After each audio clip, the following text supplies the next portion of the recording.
कंठी उतार करके मद्यपान भी किया, मांस सेवन भी किया और फिर उसके बाद फिर से कंठी पहन ली। एक बार हमसे किसी ने कहा था, बोले महाराज जी ऐसा कर सकते हैं कि कभी जैसे सामने कोई ऐसी वस्तु खाने की आ जाए तो उस समय कंठी उतार दिया करें। वाह, मतलब कोई अपनी वो चल रही है क्या कोई कि बस एक बार धारण, मतलब ये तो वही बात हो गई कि अब बोलने में तो अटपटी लग रही है पर है तो सत्य कि विवाह के बाद पत्नी किसी अन्य पुरुष को देख के सोचे कि मैं मंगलसूत्र उतार दूं थोड़ी देर के लिए, कहीं इसको ये ना पता चल जाए कि मैं विवाहिता हूं। ये कितना बड़ा अपराध है। आप विवाह के पश्चात कैसे उतार सकते हैं? आपको जीवन पर्यंत धारण करना पड़ेगा। जिस प्रकार का अपराध वहां है उसी प्रकार का अपराध यहां भी है। आप व्यंजनों को देख करके और मद्य आदि पान के लिए कंठी उतार दे रहे हैं, फिर पा ले रहे हैं, फिर उसके बाद फिर कंठी पहन ले रहे हैं। ये तो घनघोर अपराध है, ये तो करना ही नहीं चाहिए। आप ये सोचिए तुलसी जी कितना बड़ा अपराध देंगे आपको। आपके लिए तुलसी जी प्रकट हुई, प्रकट होकर के पौधा बनी, पौधा बन करके सब व्यवस्थित हुई, लेकिन आपके कंठ में विराजमान होने के लिए उन्होंने अपने उस स्वरूप का त्याग किया। उनको छीला गया, छील करके उनको कंठी बनाया गया, तब जाकर के आपका कल्याण करने के लिए आपके गले में विराजी, और आप उनको जब मन चाहता है उतार करके कुछ भी खा पी लेते हो। उससे कोई फायदा है? ऐसा नहीं। एक बार यदि धारण किया है तो जिस प्रकार विवाह के उपरांत जीवन पर्यंत सौभाग्यवती नारी सौभाग्य चिन्हों को धारण करती है, ऐसे ही एक बार वैष्णव चिन्ह धारण करने के बाद फिर कभी उतारना नहीं और उसके विपरीत जाना नहीं। तो इसका ध्यान रखें। फिर आपने कहा कि अब उसको 1 साल हो गया, अब वो ऐसा नहीं करता, लेकिन उसको 1 साल पूर्व की बड़ी ग्लानि है, इसका प्रायश्चित वो क्या करे? इसका एक ही प्रायश्चित है, अपने आप को दंडोत्सव दीजिए। दंडोत्सव समझते हैं? सुनो, हमारे वृंदावन में एक संत हुए। वो संत रोज, आज हनुमान जी का चरित्र तो हमें लगता है कि जय सिया राम ही होगा, तो हम सुना देते हैं, फिर भी जो हो रहा है। तो वृंदावन में एक संत थे, वो रोज सोहनी सेवा करते थे, झाड़ू लगाते थे पूरे वृंदावन में। यत्र तत्र जहां उनका मन करता था उसी कॉलोनी का आज पूरी सफाई करते। सुबह 4 बजे से उनका यही भजन था, यही संध्या थी, यही नाम जप था। सोहनी लेते और लेकर के बुहारते पूरे मार्ग को, और हमारी आपकी तरह नहीं जोर जोर से नहीं, धीमे धीमे। उनके मन में यह भाव था कि वृंदावन श्री प्रिया प्रियतम का ही स्वरूप है, इनके प्रति मैं रोष नहीं करूंगा, धीमे धीमे। और जब बुहारते थे तो अपने नेत्रों से ध्यान पूर्वक ब्रज की रज को देखते थे। कहीं कोई चिन्ह दिख जाए, कहीं किशोरी जी के चरण रज दिख जाए, कहीं ठाकुर जी के चरण दिख जाए। करते करते जब वर्षों बीत गए तो किशोरी जी के मन में भाव आया, हम नित्य रास के लिए वृंदावन में जाते हैं और पूरे वृंदावन को सुव्यवस्थित महात्मा करके रखते हैं, और इनकी एक ही अभिलाषा है कि हमारे चरण चिन्ह इनको दिख जाएं। एक दिन किशोरी जी ने उनको अपने चरण चिन्ह का दर्शन कराया। वो चरण चिन्ह देख करके उनके मन में विश्वास हो गया कि हे श्यामा जो चरण चिन्ह है, इसका मतलब चरण भी है, और चरण है तो मतलब आप भी हो।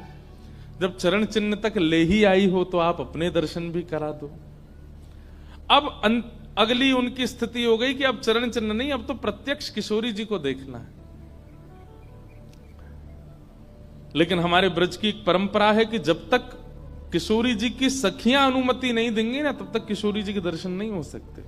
इसलिए ललिता जी को मनाओ, विशाखा जी को मनाओ, यमुना जी को मनाओ, गोपेश्वर महादेव को मनाओ। सखियां जब रीझ जाएंगी तब किशोरी जी से मिलना होगा। वृंदावन रस अलग है। अभी हम 15 तारीख से जो कथा करने वाले हैं वो वृंदावन रस के ही ऊपर है। 15 से लेकर के 18 अप्रैल तक गांधी धाम कच्छ गुजरात में, जहां पर वृंदावन रसामृत पद लिखा गया, वहां उस कथा को आप लाइव सुनना। उसमें वृंदावन रस की ज्यादा चर्चा करेंगे।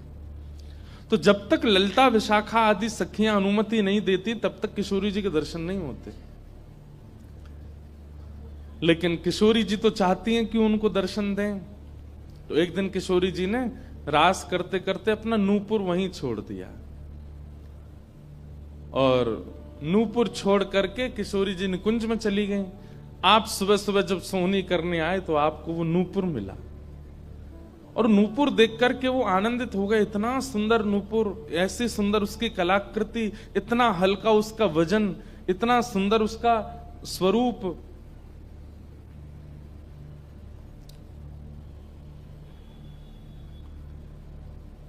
आपके मन में भाव आया कि कोई बड़े घर की लाली होगी, उसका रह गया होगा, मैं रख लेता हूं, कभी कोई मिलेगा मांगने आएगा कि भाई हमारा नूपुर दो तो मैं दे दूंगा। आपने वो नूपुर अपने पास रख लिया। नूपुर से दर्शन किशोरी जी ने कईयों को कराए, इसलिए वृंदावन में जब चला कीजिए ना, बहुत ध्यान पूर्वक देखते हुए पृथ्वी को चला कीजिए, क्या पता क्या मिल जाए।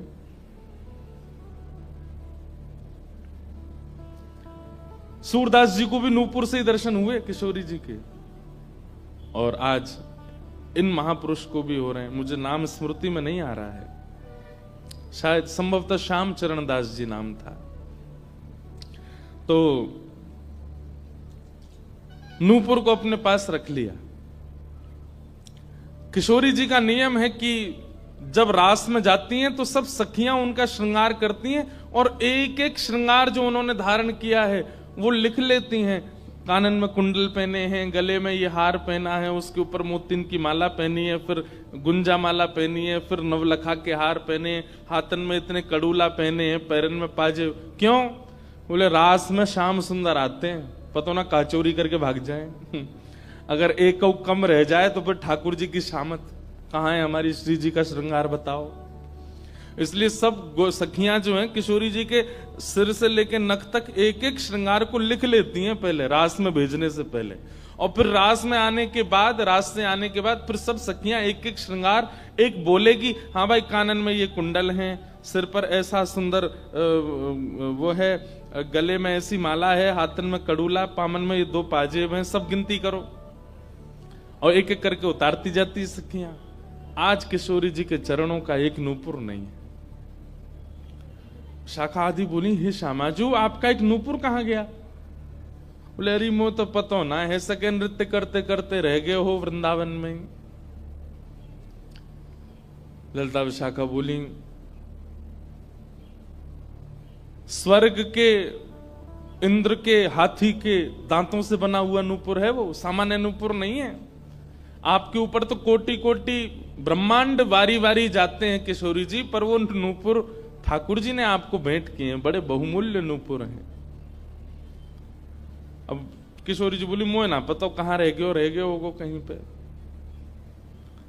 किशोरी जी तो मन बना चुकी है ना, दर्शन देना है उनको।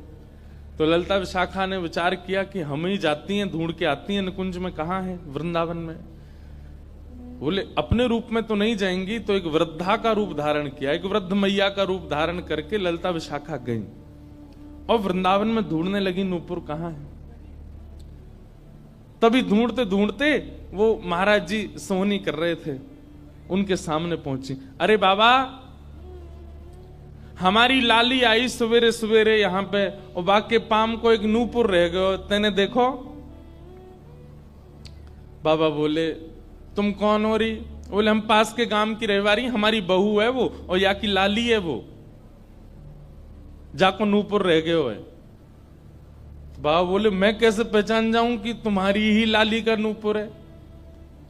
भाई मनचले लोग हैं, बहुमूल्य वस्तु किसी पे देखते हैं तो सब अपना अपना बताते हैं।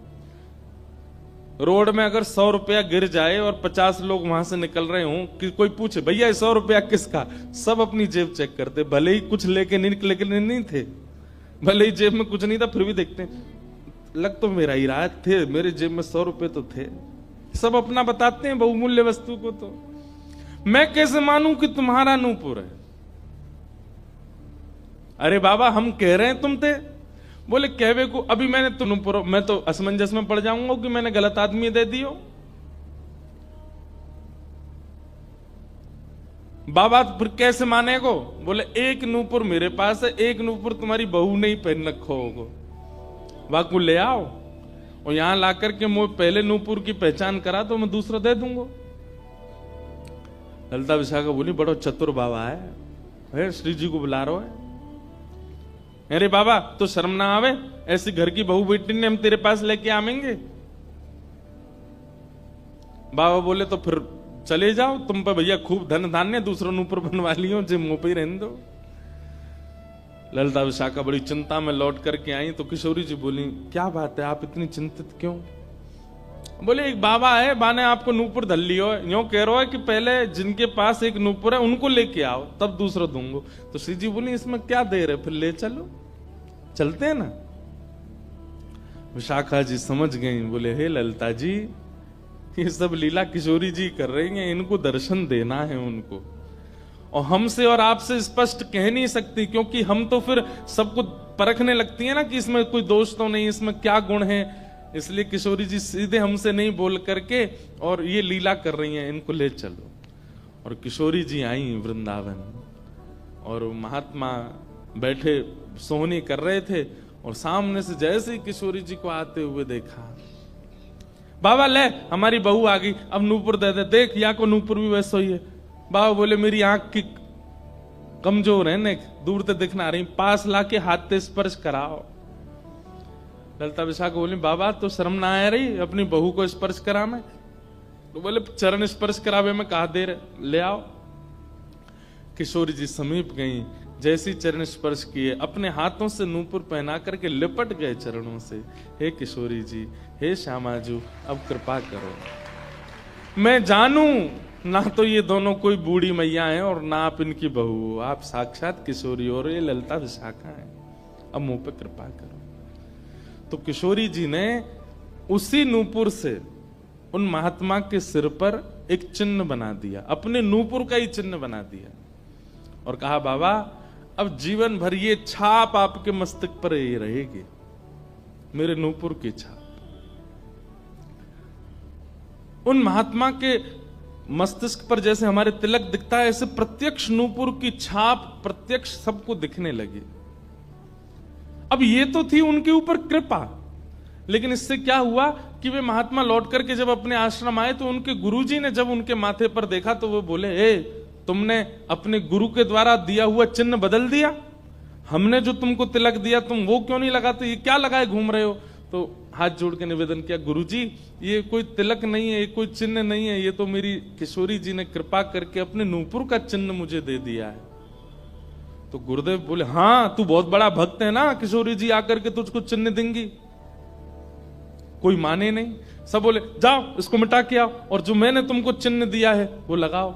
अब पहले तो उनके हाथ कांपे कि मैं इसको कैसे मिटाऊं, लेकिन गुरु आज्ञा से ऊपर कोई नहीं। देखो ये गुरु निष्ठा होती है, किशोरी जी ने भले ही चिन्ह दिया लेकिन गुरु आज्ञा है तो ठीक है। गए यमुना जल से सुबह से शाम हो गई मिटाते मिटाते, लेकिन वो चिन्ह मिटा नहीं उनसे।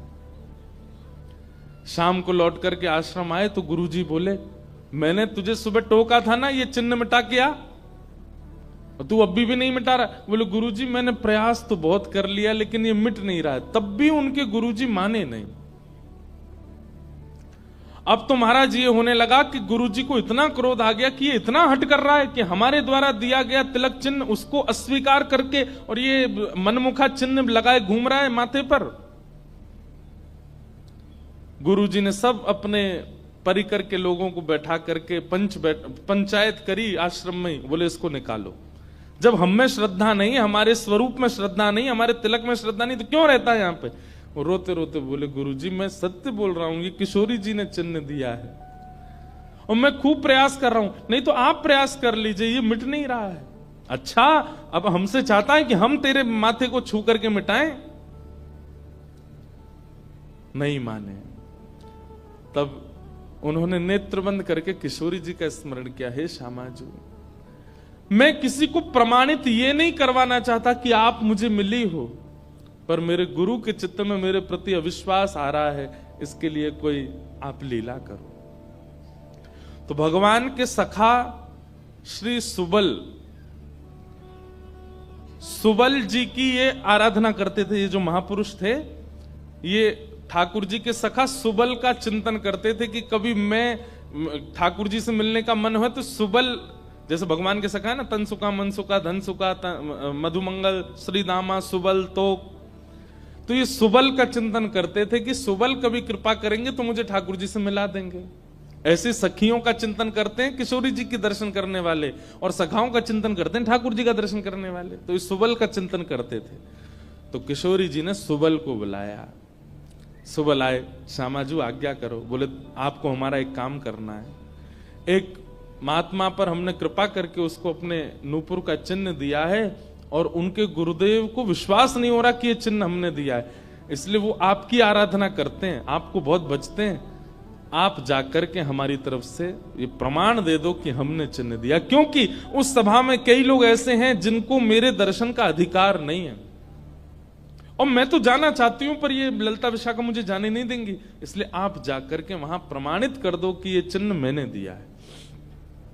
तब भगवान के सखा सुबल साक्षात उस आश्रम में प्रकट हो गए, और प्रकट होकर के जैसे देखा दिव्य देह, दिव्य तनु, दिव्य तेज निकल रहा है, सबने प्रणाम किया। बोले कि ये आपका परिचय? बोले मैं भगवान का सखा सुबल हूं। देख करके सबने बोले आप कैसे आए? बोले हे गुरुदेव, आप अपने शिष्य पर इतने रोष कर रहे हो, ये चिन्ह ये किशोरी जी ने ही इनके माथे पर पधराया है, आप इनके ऊपर नाराज मत हो। अब सुबल प्रमाणित करके चले गए। अब क्या हुआ? गुरु जी को आत्मग्लानि होने लगी। बोले मैं गुरु हूं और मेरे चेला को ठाकुर जी मिल गए, श्री जी मिल गई, और मुझे विश्वास नहीं हुआ। तब गुरु जी ने अपने गुरुजनों को, अपने श्रेष्ठ जनों से जाकर के कहा कि मुझसे अपराध बना है। ठीक है, गुरु शिष्य के ऊपर क्रोध कर सकता है, उसका कोई दंड नहीं होता, पर किशोरी जी के द्वारा कृपा की गई, मैंने उस पर प्रश्न चिन्ह उठा दिया, इसका तो मुझे दंड मिलना चाहिए। तब सब रसिक जनों ने विचार किया, बोले इसका क्या दंड दें? तो बोले आप एक काम कीजिए, दंडोत्सव कीजिए। दंडोत्सव। बोले दंडोत्सव में क्या करना है? बोले आज तक जितनी तुम्हारे पास जमा पूंजी है, सब संतों की, भक्तों की सेवा में लगा करके और आनंद से सुंदर भंडारा करो, सुंदर नाम संकीर्तन करो, सुंदर अपने घर पर एक उत्सव रखो, और उसमें जितने महापुरुष आए सबको दंडवत प्रणाम करते करते सबसे क्षमा मांगो। और फिर जब सब तुम्हारा धन संपत्ति अब तक जितनी कमाई वो सब संतों की सेवा में लग जाए, फिर उन संतों से कृपा प्रसादी मांगो कि आप सब मुझे क्षमा कर दो। इस प्रकार से दंडोत्सव करो।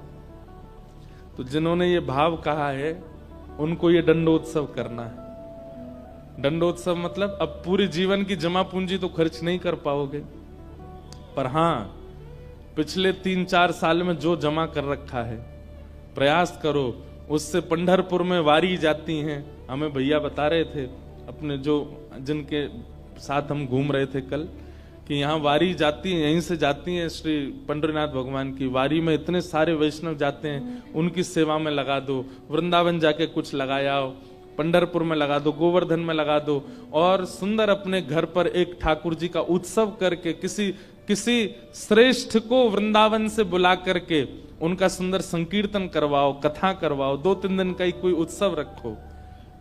इस प्रकार से अपनी वो जमा पूंजी संत वैष्णवों की सेवा में खर्च करके भंडारा करा के जितनों से मिलो सबसे क्षमा मांगो।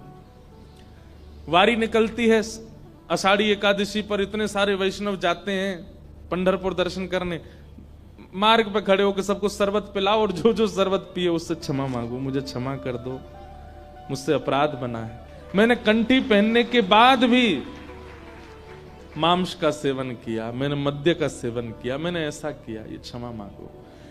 असंख्य भक्त एक साथ जब आपको क्षमा करेंगे तब आपका ये अपराध पूर्ण होगा। इसी को कहते हैं दंडोत्सव। तो फिर कथा पूरी करें, वो महाराज जी को सब लोगों ने कहा तुम दंडोत्सव करो, तो उन्होंने कहा ठीक है, मैं अगले 7 दिन के लिए दंडोत्सव करूंगा।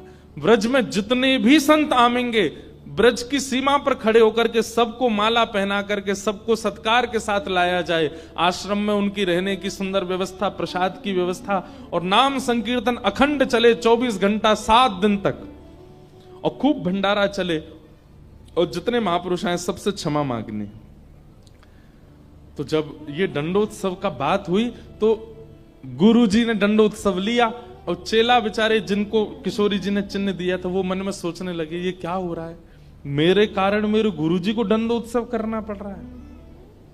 तो उन्होंने अपने गुरुदेव के सामने प्रणाम करते हुए अपनी झोली फैला के कहा, गुरुजी मुझे एक भिक्षा दे दो। तो क्या चाहिए? बोले जो दंडोत्सव आप करना चाह रहे हैं वो मुझे करने दीजिए, आप विराजिए, आपकी जगह मैं करूंगा, मैं शिष्य हूं आपका। तो बोले नहीं नहीं, अपराध हमने किया तो तुम क्यों करोगे? बोले गुरुजी बस यही कृपा चाहिए। तब बड़े संतों ने मिलकर के सबने कहा कि भाई देखो, शिष्य कर सकता है, अगर इनकी इच्छा है तो ये करने दो। तो फिर गुरुजी का दंडोत्सव उन्होंने ही किया जिनको चिन्न किशोरी जी ने प्रदान किया था, दंडोत्सव मनाया। इस प्रकार भैया जिनसे ये अपराध बन जाता है ना, कभी कंठी माला पहनने के बाद अपराध बन जाता है, किसी वैष्णव के प्रति कुभाव बन जाता है, किसी तीर्थ में जाकर के कोई पाप बन जाता है, उनको ये सब दंडोत्सव करने चाहिए। अपनी कोई पैसा खर्च कराने के लिए नहीं कह रहे हम, लेकिन हाँ जितना हो सके वैष्णवों की सेवा करके, अब चाहे वो धन लगा के करनी पड़े, चाहे तन से करनी पड़े, चाहे मन से करनी पड़े। पर लोग बड़े कंजूस हैं आजकल। बोले कि महाराज जी आपने मन से सेवा भी तो कही है, कोल्हापुर में बैठे बैठे आंख बंद करके यही संतों की सेवा कर देंगे, इनके पाम पूछ दिए, 5,000 रुपये हमने दक्षिणा में दे दिए, ले खर्च भी नहीं हुए, मन से सेवा भी हो गई। तो इसलिए दंडोत्सव करो। फिर क्या है?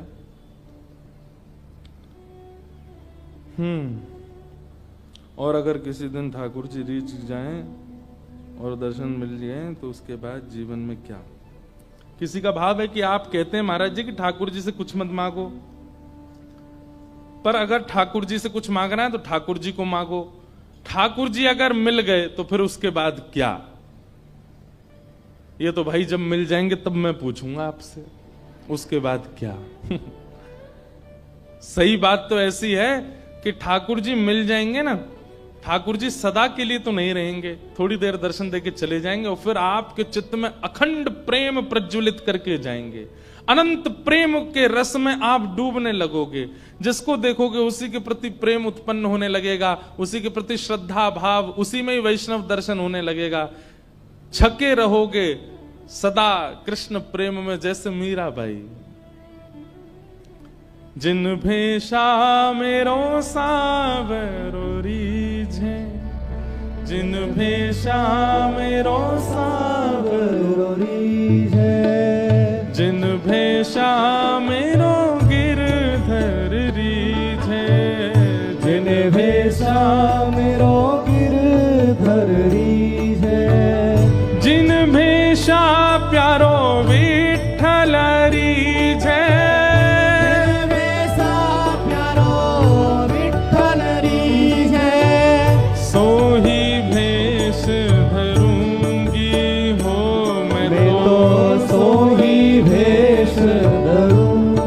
अरे हाँ मैं तो सोही भेष धरूंगी हो, मैं तो सोही भेष धरूंगी। अरे हाँ मैं बैरागन होऊंगी, मैं बैरागन होऊंगी। ओ बाला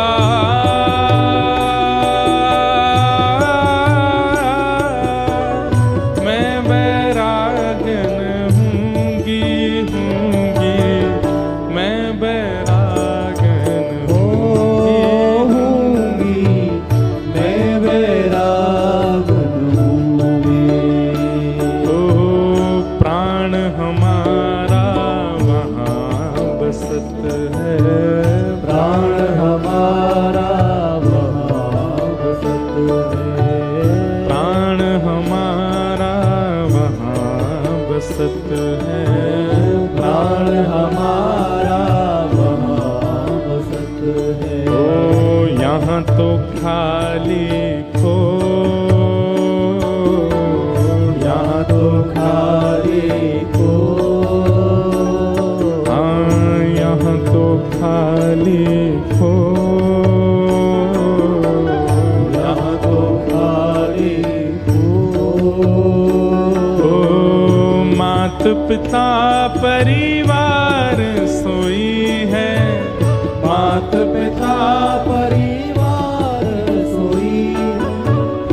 मात पिता परिवार सोई है, मात पिता परिवार सोई है। ओ कहिए तिनका तो भला कहिए तिनका तो, हाँ भला कहिए तिनका तो, भला कहिए तिनका तो। अरे हाँ मैं बैरागन हूँगी, मैं बैराग हूँगी, मैं बैरागन हूँगी, मैं बैराग गाँव भाव से ओ बाला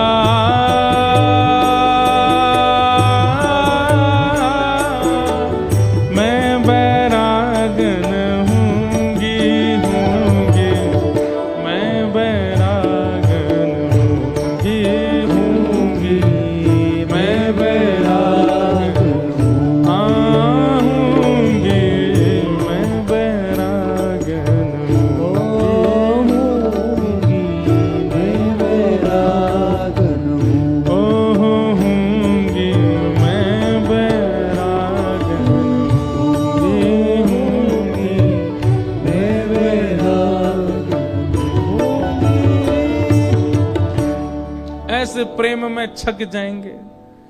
जैसे किसी प्यासे को पानी पिला दिया जाता है तो क्या उसको दोबारा प्यास नहीं लगती? लगती है। ठीक वैसे ही ठाकुर जी एक बार शीतलता दे देते हैं दर्शन देके, और उसके बाद जब जाते हैं तो फिर से वही स्थिति और दुगनी हो जाती है, मिलन की उत्कंठा और ज्यादा व्याकुल कर देती है। कथा यहां 4 दिन पहले शुरू हुई थी, उससे पहले 1-1.5 साल से कितने लोग प्रतीक्षा कर रहे थे, कब होगी कथा, कब होगी कथा, कब भक्त चरित्र सुनेंगे, कब गिरधर लाल जी आएंगे। अब आज जा रहे हैं तो इसका मतलब क्या है? आज आप परिपूर्ण हो गए? नहीं। अगर आपको पता चले 2 महीना बाद फिर कथा होने वाली है तो आप तो झूम उठोगे, नाच उठोगे। तो ठाकुर जी का मिलन परिपूर्णता नहीं कर देता। इसका मतलब यह नहीं है कि आपका अब इच्छा नहीं होगी, बल्कि पहले से और तीव्र इच्छा प्रकट हो जाएगी। ठाकुर जी मिल जाएंगे तो और रोना आएगा, क्यों कि अब जाना नहीं आप। लेकिन ठाकुर जी तो जाएंगे, और जब ठाकुर जी जाएंगे तो फिर वही विरह वेदना जो सूक्ष्म थी अब वो प्रगाढ़ हो जाएगी। अब और मिलन की इच्छा होगी, और दर्शन की इच्छा होगी। श्याम घन कब बरसे गो आए, श्याम घन कब बरसे गो आए, कब यह हृदय संताप मिटेगो, कब यह हृदय संताप मिटेगो, श्याम घन कब बरसे गो आए, श्याम घन कब बरसे गो आए। हमारे नामदेव जी तुकाराम जी तो नित्य दर्शन करते थे श्री पंडरीनाथ भगवान का। क्या उनको नित्य दर्शन से इच्छा खत्म हो गई उनकी? नहीं, और प्रगाढ़ हो गई। बंधु यही तो देखो, ठाकुर जी में और संसार में अंतर क्या है? संसार की वस्तु जितनी मिलेगी उतनी उसके प्रति आपकी इच्छा कम होती चली जाएगी, और ठाकुर जी जितने मिलेंगे उतनी ज्यादा और प्रगाढ़ होती चली जाएगी, उतनी ज्यादा और व्याकुल होते चले जाओगे। पानी की प्रत्येक घूंट प्यास को कम करती है, पर ठाकुर जी का प्रेम का प्रत्येक घूंट, प्रत्येक बिंदु प्रेम को और बढ़ाता है, प्रेम को और। इसीलिए 10 प्रकार के नाम अपराध हैं। वैष्णवों के 10 अपराध बताए गए हैं। उसमें एक अपराध पता है क्या है? आज जितने प्रिय ठाकुर जी लगते हैं, कल यदि उतने उससे ज्यादा प्रिय नहीं लग रहे हैं तो ये अपराध है। आप कोई अपराध कर रहे हो। विट्ठल कल कितने अच्छे लगते थे, आज भी उतने ही लग रहे हैं तो ये भी अपराध है। अरे कल से ज्यादा अच्छे लगने चाहिए आज, और आज जितने अच्छे लगे कल उससे भी ज्यादा लगने चाहिए। और अगर प्रतिदिन ठाकुर जी उतने ज्यादा अच्छे नहीं लग रहे हैं, एक से ही लग रहे हैं, तो आप कहीं तो अपराध कर रहे हो, आपसे कोई तो अपराध हो रहा है। अरे कहां तक कहें, हमारे ब्रज में तो कहते हैं लाला हम जितनी बार पलक झपक के दोबारा खोले ना तो पलक झपक हुए थे पहले जैसे है वहां और ज्यादा प्यारे पलक झपक हुए के बाद दिखने लगो। मतलब जितनी बार पलक झपकी जाती है उतना उतना प्रेम बढ़ता रहता है। प्रेम कोई हंसी मजाक है, प्रेम कोई ऐसे ही गली मोहल्ला का कोई लैला मजनू का खेल थोड़ा ही है। प्रेम अद्भुत है। हम लोग अभी उस प्रेम की अवस्था में गए ही नहीं है। इसलिए जिनका ये प्रश्न है, समझ में आ गई हो बात तो समझ जाना। फिर किसी का तो बहुत ही बड़ा पत्र है, कितनी माता जी ने दिया है। अब उन्होंने क्या लिखा है वो तो मैं पढ़ नहीं पाया हूं, उनको प्रणाम है। तो उन्होंने ऐसा लिखा है कि उनकी लाली कोई आई है, वो चित्र बना के लाई है तो ले लेना। मैंने कहा ठीक है। फिर किन्हीं का भाव है कि जय श्री कृष्ण दंडवत प्रणाम महाराज जी, आत्मा की उत्पत्ति का कारण क्या है? लो अब ये खीर में नमक आ गई है और प्रेम रस चर्चा के बीच में अब बिल्कुल गुड़, बिल्कुल वह जो है, अब देखो, लेकिन फिर भी हम इसको खीर में ही गुड़ की तरह बोल देते हैं। आत्मा की उत्पत्ति का कारण क्या है? फिर आपने बहुत सारी बातें लिखी हैं। हमारी आत्मा इस जन्म मृत्यु के चक्कर में फंस जाती है या निकल जाती है और फिर हम हमारे श्री जी ठाकुर जी के पास आत्मा स्वरूप में ही रहते हैं, सेवा करते हैं।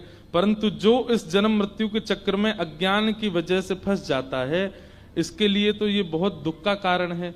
तो फिर परमात्मा ने ठाकुर जी ने आत्मा की उत्पत्ति क्यों की? आत्मा की उत्पत्ति का कारण क्या है?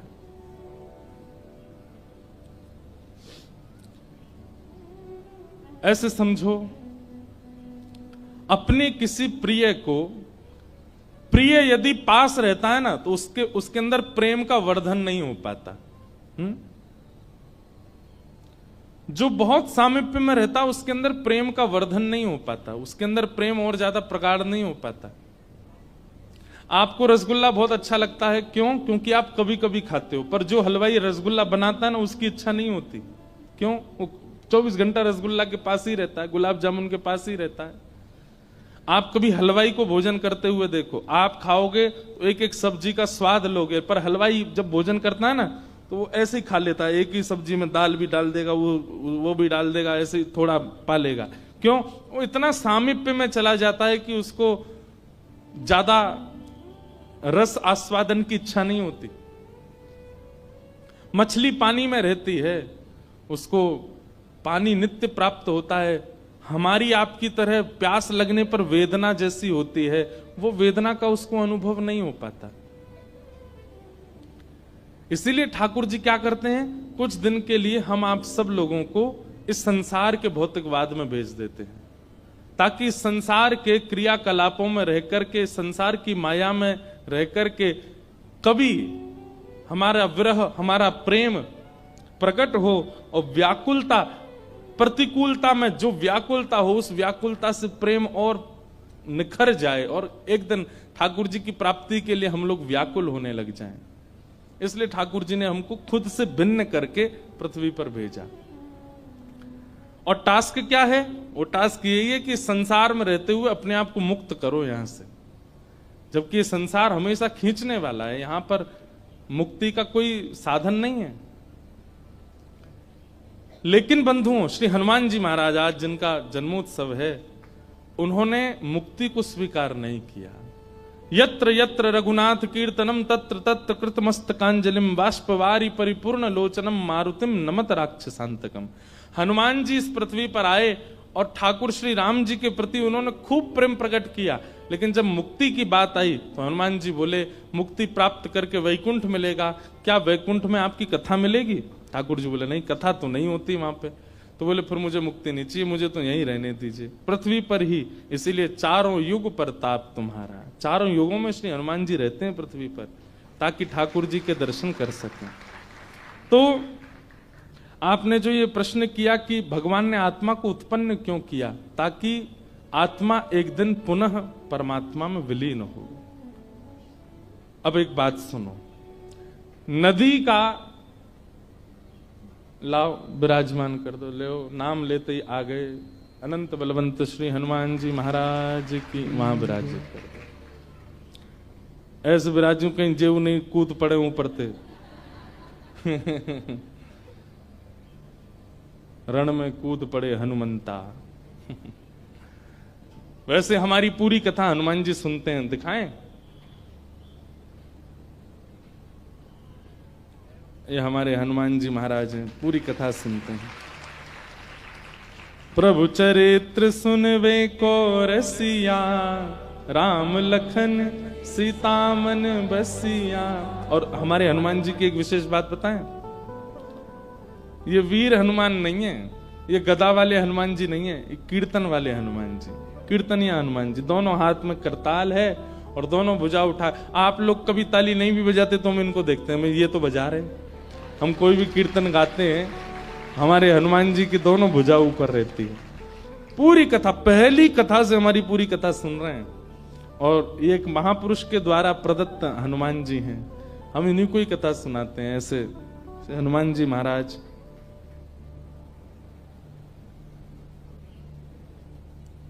तो हम क्या निवेदन कर रहे थे? हनुमान जी। हाँ, तो नदी का मूल स्रोत क्या है बताओ? नदी का मूल उद्गम किससे होता है? समुद्र से। समुद्र में जब ताप पड़ता है, वही ताप ही वायु बन के आकाश में जाता है, बादल बन जाता है। और वही बादल जाकर के जब बरसता है तो नदी में जल बनता है। वही बादल हिमालय में पहुंच जाते हैं तो बरस करके बर्फ बन जाते हैं। और वहीं से वो कोई गौमुख में होकर के, कोई यमुनोत्री में होकर के, कोई कहीं होकर के वो स्रोत बन करके नदी के रूप में प्रकट होते हैं। और प्रकट होकर के चलते जाते हैं, चलते जाते आकर के पुनः समुद्र में मिल जाते हैं। ठीक वैसे ही हमारा मूल उद्गम स्थान श्री ठाकुर जी हैं। पर ठाकुर जी ने हमको स्वयं से विलग करके इस संसार रूपी पर्वत पर भेजा, जहां खूब प्रकार की रुकावटें आते हैं, खूब प्रकार के मोड़ आते हैं, खूब प्रकार की सक्रिय स्थान आते हैं। और इन सब से लड़ते झगड़ते और सब जगह से कूदते फांदते उछलते हुए हम लोग कहां जाते हैं? पुनः उन्हीं में ही मिलने के लिए जाते हैं, उन्हीं से ही मिलन के लिए हम लोग जाते हैं। तो आत्मा का प्रादुर्भाव परमात्मा में मिलने के लिए ही हुआ है। और एक बात बताएं आपको, किसी ने अगला प्रश्न किया, उसका उत्तर मैं यहीं दे दे रहा हूं। उसने कहा कि महाराज जी 4 दिन से कथा सुन के यूं लग रहा है भगवान की पूजा करें कि भक्तों की पूजा करें। भक्तों की बात सुनकर के लग रहा है कि भगवान से अच्छे तो भक्त हैं। हम आपको निवेदन कर दें, समुद्र का जल खारा होता है। ठाकुर जी से जब भक्त मिल जाता है ना तो उसका प्रेम घट जाता है थोड़ा, वो मिल गए अब तो। लेकिन वही जब बादल बनकर के एक नदी के रूप में परिवर्तित होता है तो मीठा हो जाता है। मतलब जब वह परमात्मा अंश को आत्मा बना करके भेजती है तब वो बड़ा पवित्र होता है। उसका आचमन, उसका स्मरण, उसका स्नान सबको पवित्र कर देता है। इसलिए ठाकुर जी को कभी कभी हमारा दर्शन करने की इच्छा होती है, इसलिए हमको खुद से दूर करके सामने बैठाते हैं। भैया बगल में बैठने वाले का सहज दर्शन नहीं होता, ऐसे देखोगे भी तो इतना ही दिखेगा। कई बार बगल में बैठने वाले को देखना होता है तो उससे कहते हैं सामने बैठो हमारे, तब तुमको देखें। तो ठाकुर जी को हमारा दर्शन करना होता है, हमको देखना होता है, हमको देख करके प्रसन्न होना होता है। इसलिए हमको आत्मा बना करके ठाकुर जी पृथ्वी पर भेज देते हैं। संग रहते हैं तो ठाकुर जी की इतनी दृष्टि नहीं पड़ पाती, पर जब हम पृथ्वी पर आते हैं, अपने कर्मों में उलझते हैं, फिर यहां भक्ति भाव से कैसे कैसे निकलने का प्रयास करते हैं, ठाकुर जी हमको देखते रहते हैं। इसलिए ठाकुर जी आत्मा का निर्माण करते हैं। तो अनेक भाव थे। फिर उनका एक प्रश्न था कि महाराज जी भगवान को भजें कि भक्तों को?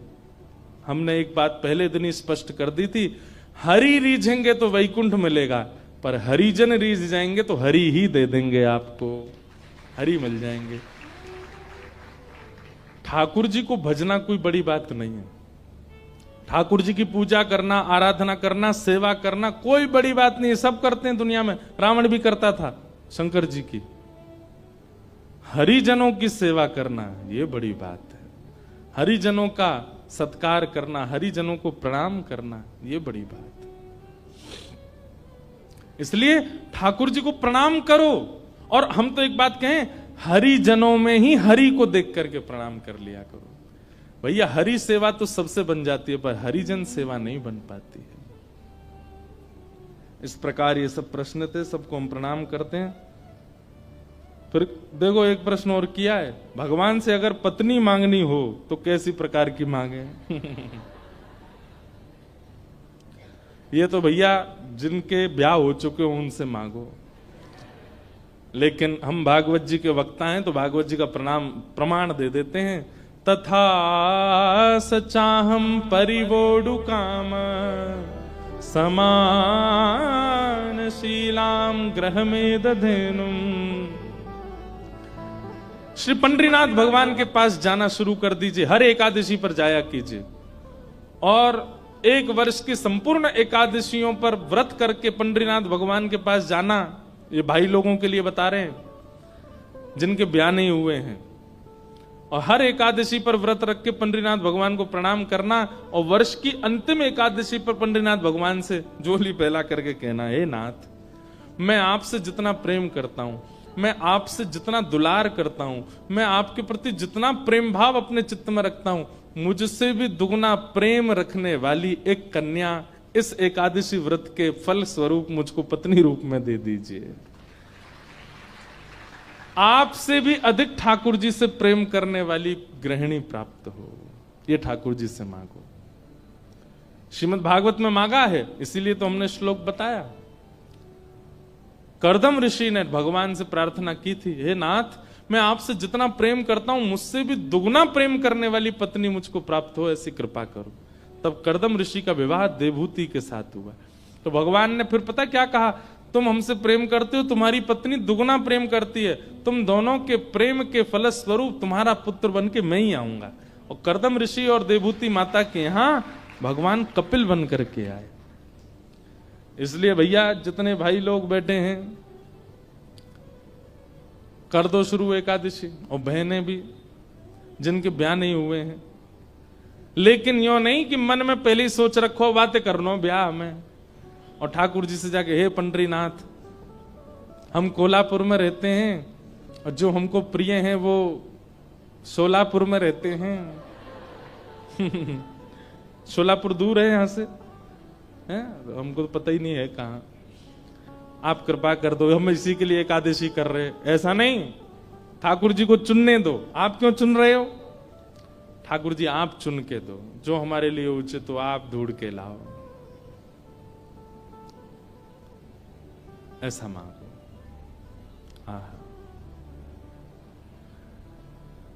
तो इस प्रकार ये सब प्रश्न थे, सबको हम प्रणाम करते हैं। श्री हनुमान जी महाराज के बारे में थोड़ी देर चर्चा करके फिर हम वाणी को विराम देंगे। बोलो अनंत बलवंत श्री हनुमान जी महाराज की जय। बंधुओं, शंकर जी का परम भक्त है रावण, लेकिन उसी रावण के दुष्टता पर एक दिन शंकर जी बड़े चिंतित हो गए। और शंकर जी ने मन में विचार किया कि भाई ये हमारा भक्त है, हम चाहते तो ऐसा है कि हमारी तीसरा नेत्र खुले और जल के भस्म हो जाए, पर गुरु को चाहिए अपने शिष्य को दंड तो दे लेकिन मृत्यु दंड ना दे। लेकिन ये काम ऐसे कर रहा है और ये आगे भी ऐसे कार्य करेगा कि इसको मृत्यु दंड ही मिलना चाहिए और मेरे द्वारा ही मिलना चाहिए, क्योंकि मेरे इष्ट राम को ही परेशान करेगा। तो क्या करें? तो शंकर जी का संकल्प हुआ कि इसके वध में कारण मैं बनूं। तब शंकर जी के मन में आया कि हम 11वें रुद्र श्री हनुमान के रूप में जाएंगे और हम ही कारणभूत बनेंगे इसके वध का। और एक पंथ दो काज होंगे, रावण का वध भी हो जाएगा और मेरे इष्ट श्री राम जी की मैं भक्ति भी करूंगा, सेवा भी करूंगा, उनसे प्रेम भी करूंगा। अभी तो मैं शिव स्वरूप में हूं, मुझे ईश्वर तत्व माना जाता है और मैं ईश्वर तत्व हूं भी। इस कारण से कई बार ऐसा होता है बंधुओं कि अगर शिव जी को राम जी का भक्त बता दो, शैव बड़े नाराज हो जाते हैं, हमारे शंकर जी बड़े हैं, आप उनको राम भक्त क्यों कह रहे हो? कई बार राम शंकर जी को कृष्ण भक्त बता दो तो सही लोगों को बड़ी क्रोध आता है, बोले हमारे महादेव कोई कृष्ण के भक्त हैं। लेकिन वास्तवता यही है भैया, आप मानो चाहे मत मानो। आप मंदिर में जाकर के ओम नमः शिवाय कहते हैं महादेव के आगे, उनको प्रसन्नता होती होगी, लेकिन आप मंदिर में जाकर के राम राम राम राम कहते हैं तो महादेव अत्यंत प्रसन्न हो जाते हैं।